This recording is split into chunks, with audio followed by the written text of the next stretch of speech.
Hindi po maganda yung pakitaan mo ng masamang attitude na dumadayo dyan. Kahit ayaw mo magpa-picture, daan mo sa magandang salita, maintindihan nila yan kasi tao yan sila. Gusto mo yan, Diwata, pasalamat ka sa dinudumog ka ng mga tao. Yung ibang tindahan, nag-atid ng, ay, hindi dahil porque pumunta ka dito, magpapa-VIP ka na. Hindi pa ako ganun. Huwag ka na lang pumunta kung ganun ang gusto mong turing ko sa'yo. Lahat naman kasi in-entertain ko, minsan lang talaga pag busy ako. Bastos nga po yung iba eh. Hilahin ang liig niya eh. Yung iba, bigla na lang hilahin, bigla na lang yayakap dyan, na nagugulat din ako minsan. Diba? So ngayon, kung yan ang ano mo, yan ang post mo, wala akong pakialam sa'yo kahit hindi ka na pumunta dito. Alam kong dumating sa point na babalik ako sa pangangalakal or wala nang kakain sa akin, wala akong magiging problema. Yun lang naman yun eh. Huwag mo lang ipamukha sa akin na papilitin mo ako na gusto ko sundin yung gusto mo dahil pumunta ka dito, nag-import ka, salagang 100 pesos, tapos obligahin mo ako. No!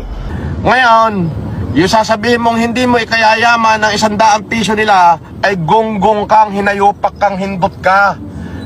Sa kanila ka nagsimula. Yung